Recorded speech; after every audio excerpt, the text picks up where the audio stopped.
Party പ്രവർത്തകർക്കെതിരെ അതിരൂക്ഷ വിമർശനവുമായി CPI സംഘടനാ report. പണമുണ്ടാക്കാനാണ് ചിലർ പാർട്ടി പ്രവർത്തനം നടത്തുന്നത്. മത്സരിക്കാൻ സീറ്റ് കിട്ടാത്തവർ പാർട്ടി വിടുന്നു. പാർട്ടിയിൽ പുരുഷ മേധാവിത്വമുണ്ടെന്നും സ്ത്രീകൾക്ക് അധികാരം നൽകേണ്ട എന്ന നിലപാടാണ് ചിലർക്കെന്നും റിപ്പോർട്ട് കുറ്റപ്പെടുത്തുന്നു.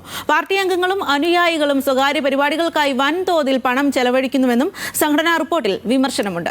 ശരത് ലാലാണ് വിവരങ്ങളുമായി ചേരുന്നത്. ശരത് ലാൽ, എന്തെല്ലാം കാര്യങ്ങളാണ് റിപ്പോർട്ടിൽ പറയുന്നത്? 100 വർഷം പൂർത്തിയാക്കിയ ഒരു പാർട്ടി അതിൻ്റെ 25ാം പാർട്ടി കോൺഗ്രസ് ചണ്ഡീഗഡിൽ ഔദ്യോഗികമായി ഉദ്ഘാടനം ചെയ്യപ്പെടും. നിലവിലുള്ള ജനറൽ സെക്രട്ടറി ഡി രാജ തുടരുമോ എന്നതാണ് ഈ പാർട്ടി കോൺഗ്രസിലെ ഏറ്റവും വലിയ ചർച്ചാ വിഷയം. 75 വയസ്സ് എന്ന പ്രായപരിധി ഡി രാജയ്ക്ക് വേണ്ടി പാർട്ടി കോൺഗ്രസ് ഇളവ് നൽകുമോ എന്നതാണ് ഇനി നമുക്കറിയേണ്ടത്. ഡി രാജ ജനറൽ സെക്രട്ടറി സ്ഥാനത്ത് തുടരുന്നില്ലെങ്കിൽ പകരം പാർട്ടിയുടെ നേതൃത്വസ്ഥാനത്തിലേക്ക് ഒരു വനിതാ ജനറൽ സെക്രട്ടറി വരുമോ എന്നതും മറ്റൊരു ചോദ്യം.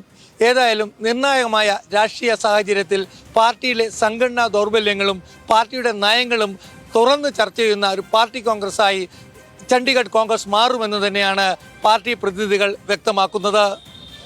നിലവിലുള്ള ഇന്ത്യൻ രാഷ്ട്രീയ രംഗത്ത് CPIയുടെ നിലനിൽപ്പ് CPI എന്തായിരിക്കണം ഇന്ന് നിലവിലുള്ള ഇന്ത്യൻ രാഷ്ട്രീയ രംഗത്ത് വഹിക്കേണ്ട റോൾ എന്നതടക്കമുള്ള കാര്യങ്ങൾ ഈ പാർട്ടി കോൺഗ്രസ് ചർച്ച ചെയ്ത് തീരുമാനമെടുക്കും.